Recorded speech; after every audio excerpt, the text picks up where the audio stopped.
اعوذ باللہ من الشیطان الرجیم بسم اللہ الرحمن الرحیم یاسین والقرآن الحکیم انک لمن المرسلین علی صراط مستقیم تنزیل العزیز الرحیم لتنذر قوما ما انذر آباؤهم فهم غافلون صدق اللہ العظیم۔ آیات بینات کا ترجمہ سماعت فرمائیں۔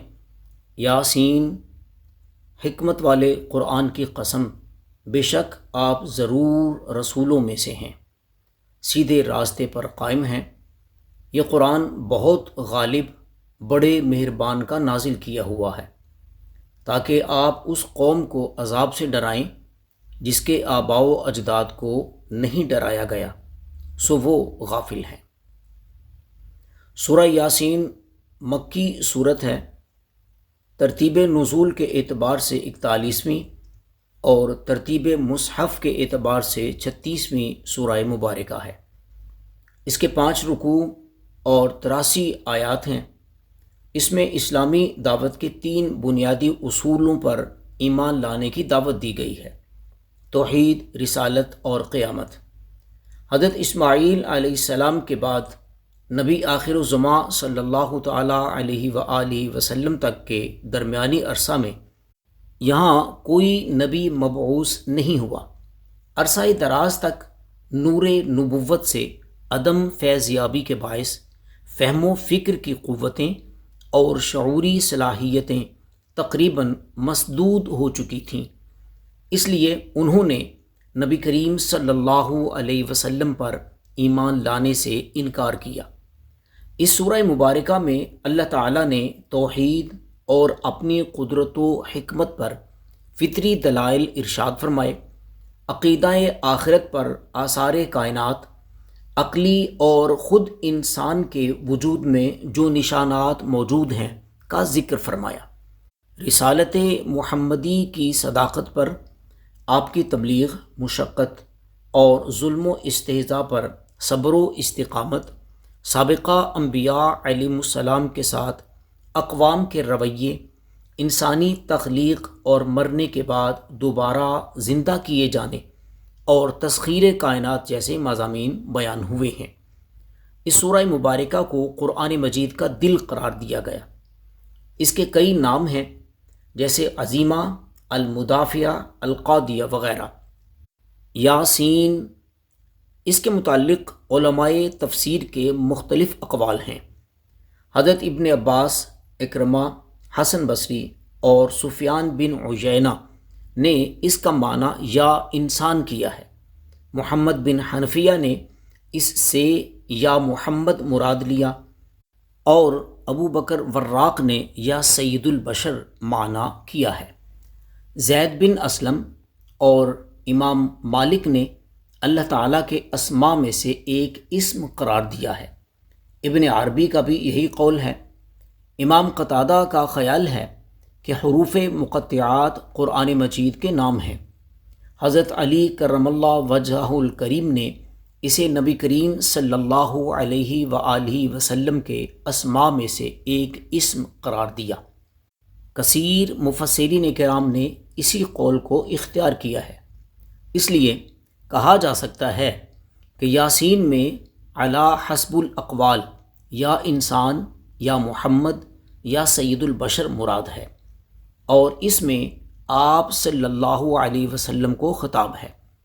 تیسری آیت مبارکہ انک لمن المرسلین سے بھی کچھ اس قول کی تائید ہوتی ہے، بے شک یقیناً آپ رسولوں میں سے ہیں۔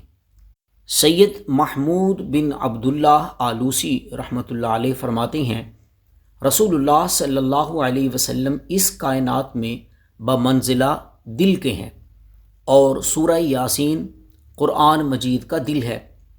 یہ کس قدر حسین آغاز ہے کہ قرآن مجید کے دل کو کائنات کے دل کے ذکر سے شروع کیا جا رہا ہے۔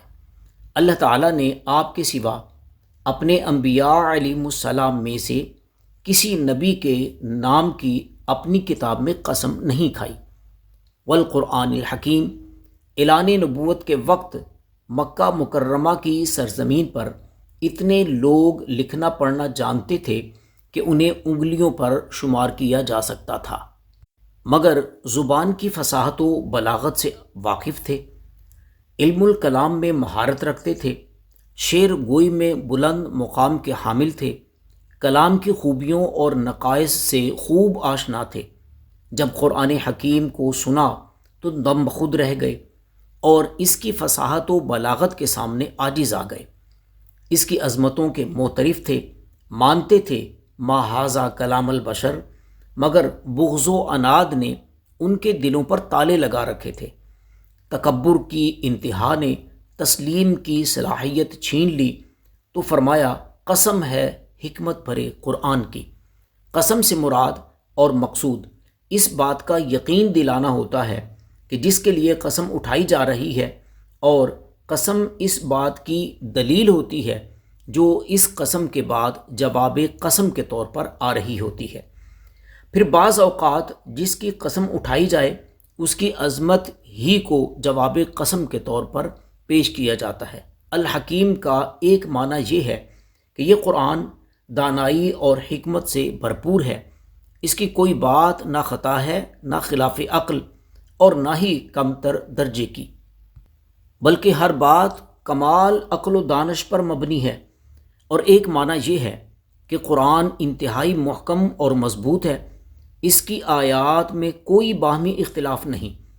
کفار نبی کریم صلی اللہ علیہ وسلم کو بوجوہ نبی ماننے سے انکاری تھے، اور یوں بھی کہتے تھے وَيَقُولُ الَّذِينَ كَفَرُوا لَسْتَ مُرْسَلًا، اور کافر کہتے ہیں تم اللہ کے رسول نہیں ہو، اور قرآن اللہ کی طرف سے نہیں اتارا گیا۔ اللہ تعالیٰ نے ان کے انکار رسالت اور قرآن کے منزل من اللہ ہونے کی دلیل کے طور پر فرمایا اِنَّكَ لَمِنَ الْمُرْسَلِينَ۔ یہ نبی کریم کی تسلی کے لیے نہیں بلکہ کفار کی تردید میں فرمایا گیا جو برملا کہتے تھے کہ آپ اللہ کے رسول نہیں۔ علی صراط مستقیم، بالکل سیدھے راستے پر۔ آسان راستے کو صراط کہا جاتا ہے جو کشادہ اور ہموار ہو، نشیب و فراز نہ ہوں، اور مستقیم اس راستے کو کہا جاتا ہے جو منزل مقصود کو قریب سے قریب تر کر دے۔ منزل مقصود اللہ تعالیٰ کا قرب اور اس کی رضا اور جنت ہے۔ اس کے حصول کا وہی راستہ صراط مستقیم ہے جس کی رہنمائی رسول اللہ صلی اللہ علیہ وسلم نے فرمائی ہے۔ اسی لیے فرمایا گیا وَإِنَّكَ لَتَهْدِي إِلَى صِرَاطٍ مُسْتَقِيمٍ، بلا شبہ آپ یقیناً سیدھے راستے کی طرف رہنمائی کرتے ہیں۔ دعوت کے بارے میں فرمایا گیا وَإِنَّكَ لَتَدْعُوهُمْ إِلَى صِرَاطٍ مُسْتَقِيمٍ، اور بے شک آپ سیدھے راستے کی طرف بلاتے ہیں۔ اس لیے فرمایا گیا مخلوق پر تمام راستے مسدود ہو گئے سوائے اس کے جو رسول اللہ صلی اللہ علیہ وسلم نے اختیار کیا۔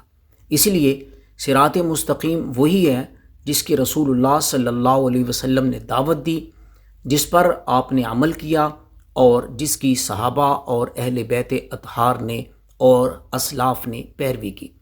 یہی اسلام ہے اور اسی کا راستہ کامیابی کی ضمانت ہے۔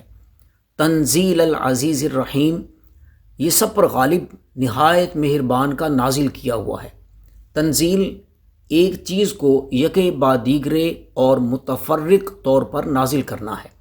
قرآن مجید کسی بے بس اور بے اختیار کا کلام نہیں کہ جس کو جھٹلایا جا سکے، بلکہ اس کا نازل کرنے والا وہ ہے جو سب پر غالب ہے۔ اس کے مقابلے میں نہ کوئی اپنا کلام لا سکتا ہے، نہ اس کے کلام کو نافذ ہونے سے کوئی طاقت روک سکتی ہے، اور نہ اسے جھٹلا کر کوئی اللہ کی گرفت سے بچ سکتا ہے۔ ساتھ ہی وہ بے حد رحم والا ہے کہ اس نے تمہاری ہدایت کے لیے رسول بھیجا، کتاب نازل فرمائی، پھر تمہیں مہلت دی اور جھٹلانے پر فوراً گرفت نہیں فرمائی۔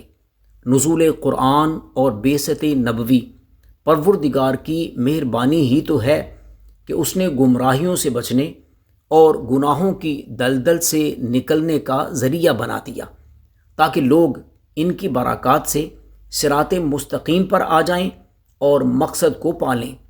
سینکڑوں بتوں سے امیدیں وابستہ کرنے کے بجائے اللہ وحدہ لا شریک کی نیاز مندی اختیار کریں۔ لِتُنذِرَ قَوْمًا مَّا أُنذِرَ آبَاؤُهُمْ فَهُمْ غَافِلُونَ۔ شہر مکہ جلیل القدر پیغمبر اسماعیل علیہ السلام کی اولاد نے آباد کیا۔ یہ توحید کا مرکز تھا۔ اس میں عرصہ دراز تک اللہ تعالیٰ کی عبادت ہوتی رہی۔ پھر حاکمیت قبیلہ جرہم سے بنو خزاعہ میں منتقل ہو گئی۔ جنگ کے نتیجے میں خزاعہ قابض ہوا اور بت پرستی کا آغاز ہوا۔ لوگ نسل در نسل بتوں کے پجاری ہوئے، یہاں تک کہ بت پرستی کو مذہب کا درجہ حاصل ہو گیا۔ جب ان سے پوچھا جاتا تو کہتے ہم نے باپ دادا کو ایسے کرتے دیکھا ہے۔ صدیاں اسی میں بیت گئیں تو رحمت الہی نے ان کے مقدر کو بدلنے کا فیصلہ کیا۔ ان میں اپنا محبوب نبی مبعوث فرمایا جس کے حسن عمل اور اعلیٰ کردار و اخلاق سے صرف واقف ہی نہ تھے بلکہ گرویدہ بھی تھے۔